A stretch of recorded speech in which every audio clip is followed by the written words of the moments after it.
So, wow, that was an intense episode once again, showing that Samurai Jack's not going to stop with the intensity. Um, Jack is barely alive in this episode.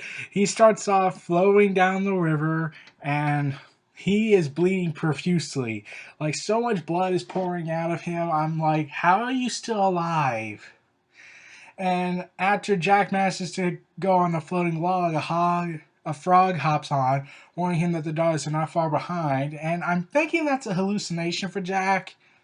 Eventually, he reaches the shore and makes his way to the cave, all the while being stalked by a mysterious samurai. That samurai that's in his visions that still has not yet been explained. I seriously hope so. Inside the cave, Jack pulls the knife from his side, and it's cringeworthy. Like, I was cringing in pain seeing Jack in pain while pulling that dagger out. It was it was not for the faint of heart. And to the people who watch the show, I'm pretty sure they can agree at times. And after he passes out, he sees a hallucination of himself after he wakes up. And I gotta be honest, I like the other hallucination of Samurai of the younger Jack because this one had fangs for some reason, sharp teeth, and a devilish face on him. Like, okay, I'll buy that. Is that like Jack's dark side or something like that? I don't know. And this hallucination of himself taunts him over his first human kill and how he feels like he might have to kill again. So his subconscious is like mocking him, which really needs to get psychological help on that. And he concludes that Jack wanted the daughters of Aku to kill him, though Jack himself is denying this. So he's debating with himself. Okay. So afterwards, the next morning, a blood-soaked Jack prepares to defend himself when a mysterious figure is approaching the cave entrance, and then instead an equally blood-soaked wolf enters the cave, and it's revealed to be the same wolf from the previous episode. I thought, wait, how did that wolf survive? Like, okay, I don't know. Like, okay, like I'm saying to both Jack and the wolf, how did you both survive after losing so much blood? You should be dead by now. What? It's a cartoon? I'm not supposed to think too deeply? But the show's going all deep and whatnot. So, yeah, I was surprised that the wolf was still alive, and Jack passes out again. While unconscious, Jack remembers the time of his father defending their family from a band of outlaws who ambushed their carriage, and okay, I gotta be honest, how is Jack not scarred for life over that? Like, actually twice. This should be his first time he was scarred because he just witnessed killings and decapitations of people's limbs and an entire upper body, I believe, that was shown. And he gets blood smeared across his face. And I'm wondering, how were you not scarred that day? Like, they they really should have done something about that. So after Jack wakes up again, Jack bonds with the wolf, and it leads to some comedic moments at times. And, well, not much, but like there's some. Like they're trying to get the humor in, but it feels like, yeah, we kind of leave that to Aku. He's the comedic relief and psychotic villain, while Jack is the guy barely clinging on to his sanity. And and nurses himself back to health with Stitch's mentality.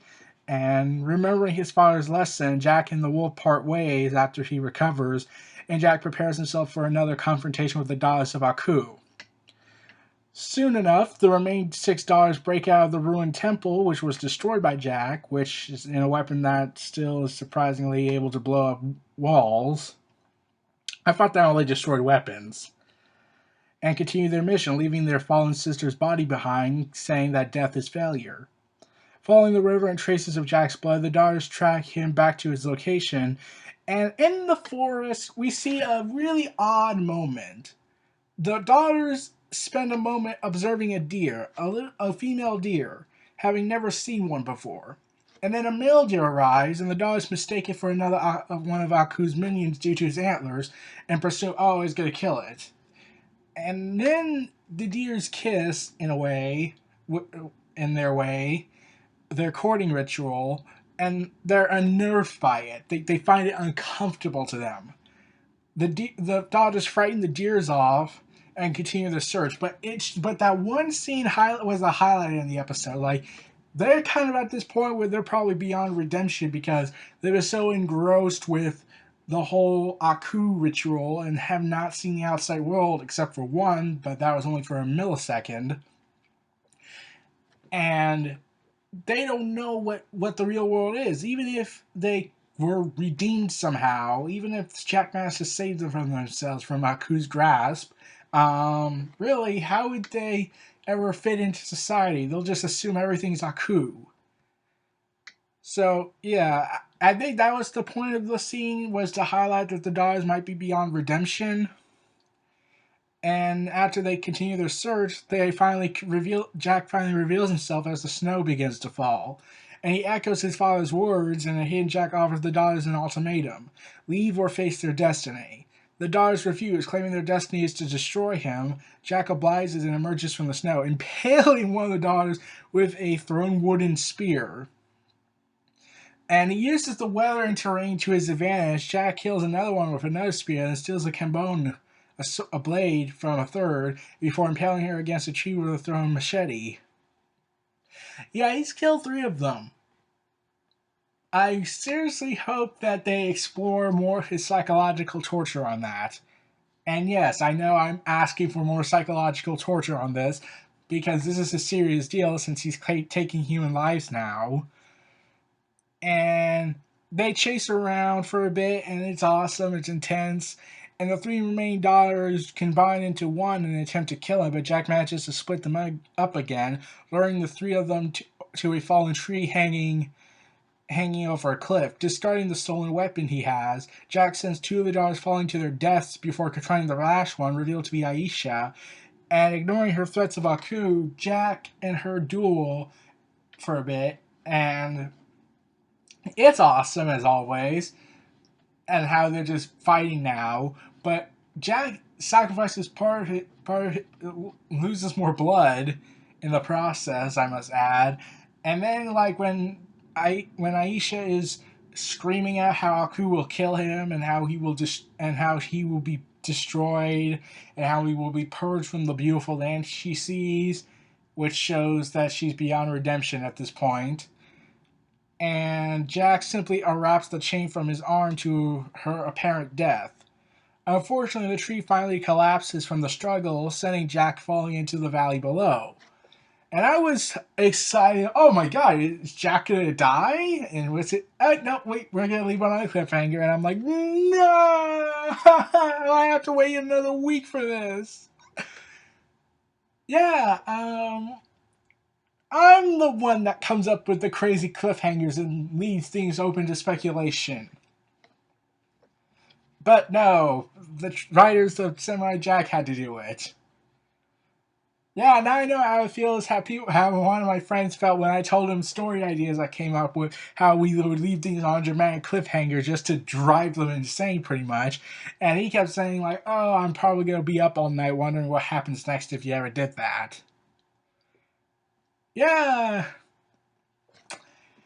they did that. They ended on a cliffhanger with Jack falling into the valley below. So I'm curious as to know, are the remaining daughters dead or are they unconscious? Because they'll have to find some way for Jack to survive this, since there's still several episodes left.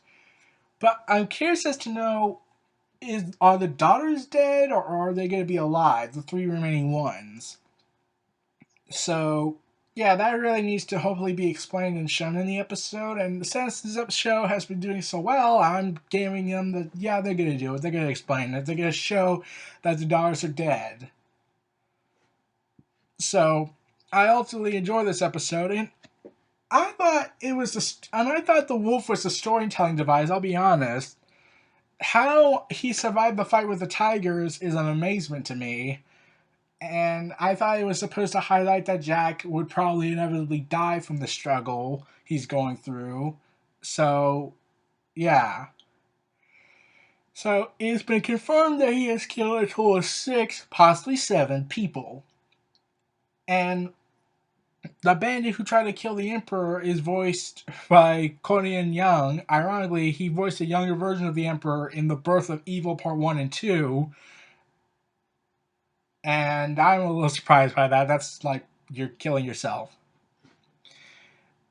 And yeah, this episode was pretty intense. Like we saw a human moment with the Daughters of Aku seeing a deers doing their courting ritual, and they just are beyond redemption in my opinion. So to kill them off seemed like the best option since they are so blinded by the fact that they've been pretty much indoctrinated by the ideals of Aku, well, by the cult leader.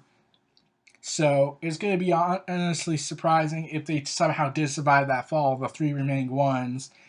I'm pretty sure they'll explain how they died if Jack somehow survives. So if they're all dead, what is going to happen next? Is that woman who gave birth to all of them, the mother, going to go after him now? Not for revenge, but because, well, she serves Aku. She'll do the job herself. I'd be curious as to know, like, did they have a backup plan in case this plan failed? I mean, like, they spent years developing this plan, and they had spent 7 kids. This woman gave birth to 7 kids, only for all of them to get killed in the end. And I thought that was messed up when I really think about it. So it's curious as to know what's going to happen. And I can't remember if they showed a cliffhanger. I don't think they did. But, yeah, it was a dark episode, especially how it ended with a big, huge cliffhanger that will leave people guessing. So I'm curious as to know what's going to happen next. Well, everyone, this was Neo Reality Entertainment. Feel free to like, comment, subscribe, and donate. Stay tuned for more.